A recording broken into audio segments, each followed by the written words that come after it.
Well, 2 friendlies played already, and now the players are on lockdown for their 9-day stay in Japan. There's an intense training camp, double training sessions and fewer commercial commitments to interrupt. The feeling is very much that this is part of the tour where it really gets serious for Arsenal.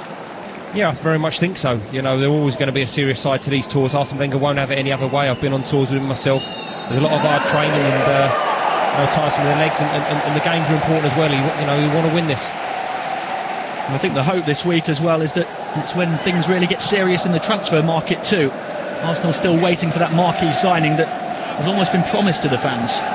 Yeah, I'm sure there's been an awful lot of work behind the scenes going on. There still is now. And, everyone's patiently waiting for these signings, but I'm sure they're working hard, the club and the people that do the transfers, and let's hope for some good news very soon. This is Kieran Gibbs. Now Arteta. And Jenkinson, he said it's a really big season for him because he wants to get into that England squad for the World Cup. Riziki, oh, good ball in! It's taken just 2.5 minutes for Arsenal to take the lead. And what a simple goal it was, but a fine header at the end of a wonderful cross. What a goal, what a start to the game that is.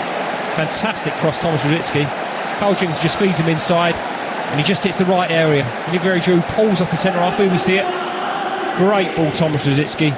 7-8 yards out, and a really powerful way to beat the keeper. What a great start. And Olivier Giroud, forget the opposition, he can't stop scoring goals at the moment.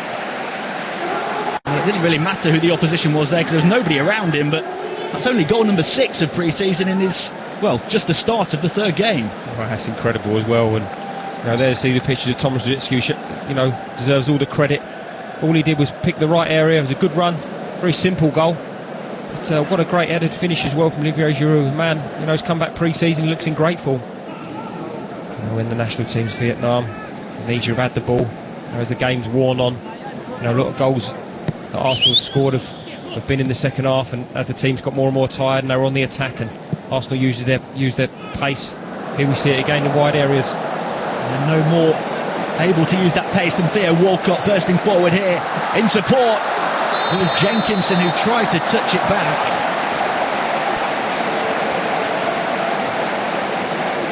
And it was Tanaka who went sliding in. It was Giroud, I beg your pardon. It's amazing how it opened up. It was a 4v2, and here we see the referee's giving a penalty. You see it come back. Just look at that, it was Tanaka's hand. Yeah, it was a 4v2. I actually thought he chose the wrong option, Theo Walcott, to go to his right. Aaron Ramsey was making a great run to his left hand side. You can see what he's trying to do. He's trying to cut it back to Rio Miyachi. The penalty awarded. Good break. And that's a real blow for Nagoya. And I think by the reaction of the crowd, it may be Rio Miyachi stepping up to take the penalty.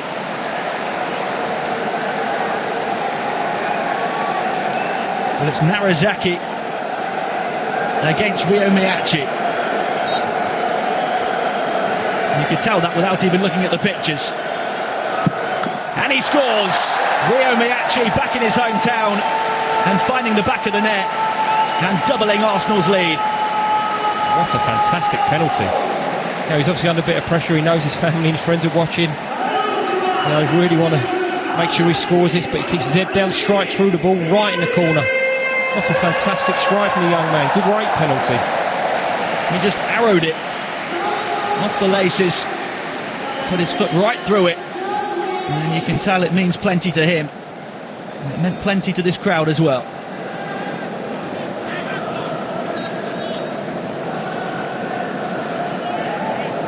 Was that penalty harsh on Nagoya? There was a willingness to get the ball. The hand was outstretched from the body. I think he's going to be a bit disappointed, the defender. But the way it opened up, 4v2, Arsenal with a player down. Nagoya, I don't think have spotted that. They're continuing to play on. Tanaka. Oh, lovely ball from Tulio Tanaka. And he deserved a whole lot better with the finish, really. It was Agawa again who had that header just a few seconds ago, and he spurned 2 golden chances in the space of about 30 seconds. What a pass as well it was. Shibakari Sani looked beating for offside. I don't think it is. It's a really good run. Denzo, what a pass with his left foot, drilled in, took both the centre halves, Per Mertesacker and Sani completely out of the game. And he was tired. He just swung wildly with his right foot. harsh for Nagoya to give away the penalty midway through this half, but coming forward, he's been so confident as well. And that was a delightful through ball to Ogawa. And I have to say, Ogawa is their top scorer this season. He's not actually usually a goal-scoring midfielder. It's the first time he's got more than 3 goals in the last 5 seasons. He only managed 1 last campaign. And perhaps just a feeling that Nagoya's big chance to get back into the game has come and gone. It was a great chance as well. You know, his first touch was good, but then he just got a bit excited. Very wayward effort in the end from him. Well, that brings to an end the first half. It's been another promising and thoroughly entertaining first half for Arsenal. Giroud had them in front after just 2.5 minutes, but Ryo Miyachi with a penalty in his hometown midway through the first half, doubling Arsenal's lead. A special moment for him, and what's a special night for him and his manager. At half-time, it's Arsenal 2, Nagoya Grampus 0, which will be very interesting as he continues his return from injury. A big player for Arsenal this season. Yeah, very much so. You know, we just want him to be injury-free, everyone does. Obviously with the national team as well, World Cup ending last year. You know, he's a huge player for us. We just want him fit, back to the form we know he can play, and you know, we've got a real class act on our hands here. Yeah, and these are the tours, the pre-season tours. You can come and really make a name for yourself. Wilshere, the pass was definitely on there. Just about found its way through to Podolski in the end. Zelalem. There's one of those through balls. It's magnificent from Zelalem, and it's Theo Walcott who puts the finishing touch on the move. Well, he will take the plaudits. It will go down as a Walcott goal, but I tell you what, the pass from the 16-year-old Gideon Zelalem was out of this world.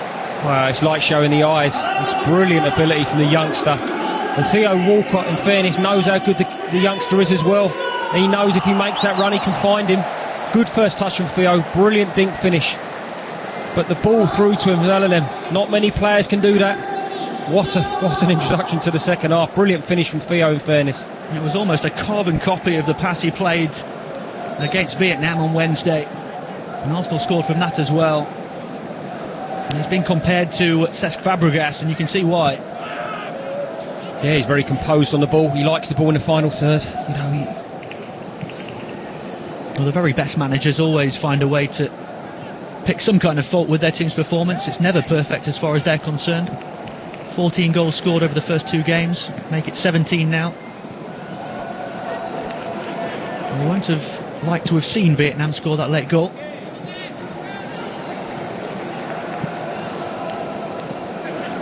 Nagoya looking to find a late goal themselves. It's a good header, and they have them. Fabianski beaten. And Stojkovic celebrates. His team have scored a goal against his old mentor.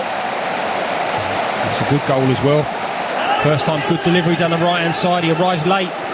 Here we see it back here in the right areas. Gets his head up, he's got half a yard, and he delivers. For the first time in the game, the 2 centre-halves couldn't deal with it. There's a lot of bodies forward. It's a really good header. Fabianski had a lot to do. Couldn't quite claw it out with his left hand.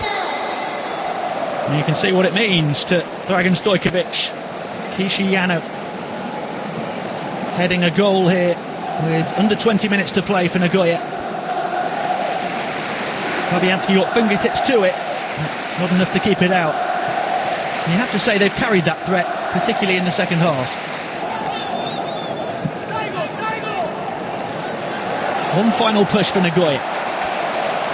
And 3 in the centre, a 4th arriving. It was a free header for Yakimovsky, just leaning back slightly. It's again the cross from the right hand side, and again got bodies forward. But like they outnumber the Arsenal back 4 then at times. Fortunately, he had to come back to centre forward to try and generate any power. Really difficult skill. It looks like that could be it. Well, a good workout for Arsenal, and another really beneficial performance. And they've given minutes to just about everyone, the experienced players and the youthful players getting a little bit closer to match fitness. Giroud early on in the game with a header put them in front. Ryo Miyachi scored a penalty in his hometown midway through the first half. Walcott added a 3rd in the second half after a wonderful ball from Zelalem, the 16-year-old. Jano headed one for the home team. And Arsenal have scored another 3 goals. The final thoughts of Stephen Hughes.